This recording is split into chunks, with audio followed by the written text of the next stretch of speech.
Hər vaxtınız xeyirli olsun. Mən bilirəm ki, mənim bu paylaşımım heç də bir mənalı qarşılanmayacaq. Bunu çox gözəl bilirəm. Kiminsə narazılığına səbəb ola bilər və yaxşı sözlər almaya da bilərəm. Ancaq burada bunu da nəzərə alın ki, mənim bu paylaşımım ayrı-ayrı kəslər üçün deyil. Yəni, ünvanlı şəkildə deyil. Xahiş edirəm, məni düzgün başa düşün, məni düzgün anlayın. Mənim sözüm blok fənnini tədris edən müəllimlərədir. Mən bugün, bax, ev tapşırığı soruşuram şagirdlərimdən. Əksəriyyəti eləsi var hazırlıqsız gəlib və eləsi var yarımçıq yazıb gəlib. Və bunun səbəbini soruşanda hamısının bir tək cavabı var. Çatdıra bilmədim. Niyə çatdıra bilmədim? Blok fənlərinin adını çəkirlər. Bilirsiniz, mənim ixtisasım elədir ki, məndə həm buraxılış fəndi, həm də blok. Azərbaycan dili bilirsiniz ki, buraxılışda var, ədəbiyyat, Azərbaycan, hər ikisi də blokda var. Mən də həm blok müəllimi kimi, yəni çalışıram, fəaliyyət göstərəm, həm də buraxılış müəllimi kimi. Blok fənnindən mən bu qədər acımasız davranmıram şagirdlərimə. İnciməyin, amma yetər bir dur deyin. Valla bizim 2 ayımız qalıb, buraxılış baxımından deyirəm. Blok fənni tədris edən müəllimlər, bizə bəlkə anlayış göstərəsiniz. Bizim 2 ayımız qalıb, sizin 4 ayınız qalıb. Bu buraxılış imtahanı bitdikdən sonra istədiyiniz qədər hər gün əlavə salın. İstədiyiniz qədər testlərlə uşaqları yükləyin. Sadəcə bu müddəti bizə fürsət verin və bizə imkan verin. Hansını soruşuram, uşağın biri deyir, müəllim 200 test verir. Burada bütün, yəni, istər tarix, fizika, kimya, biologiya bu fənlərdən söhbət gedir.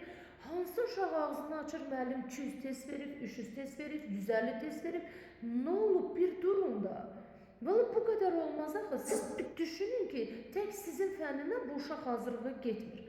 6 fəndən uşaq hazırlığa gedir. Yaxşı, biz şagirdi düşünməyək. Hərəmiz 100 test, 200 test, 300 test nə gəldi verək. Yəni, bir tək özümüzü düşünək də, valla bu egoistlikdir, inciməyin. Bu egoistlikdir, bu xudbinlikdir.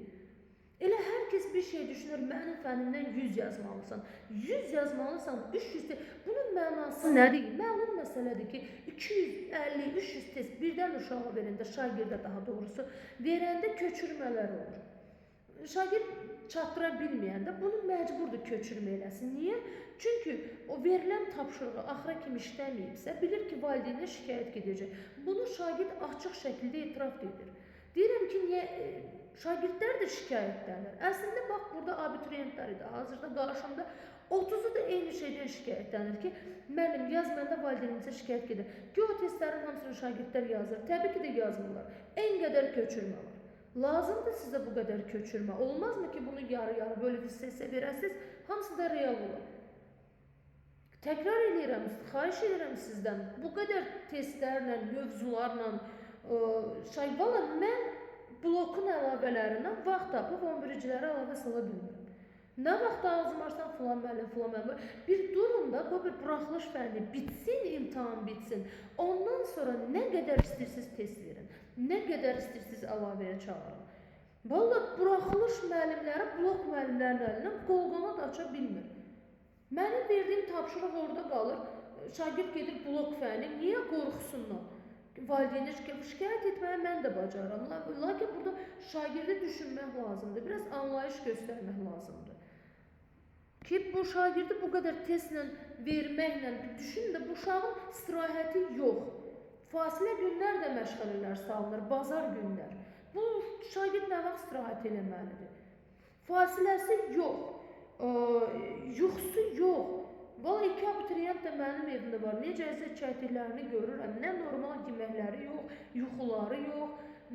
Valla biraz anlayış göstərin, xahiş edirəm. Bu qədər testlərlə, bu qədər mövzularla yükləmin onları.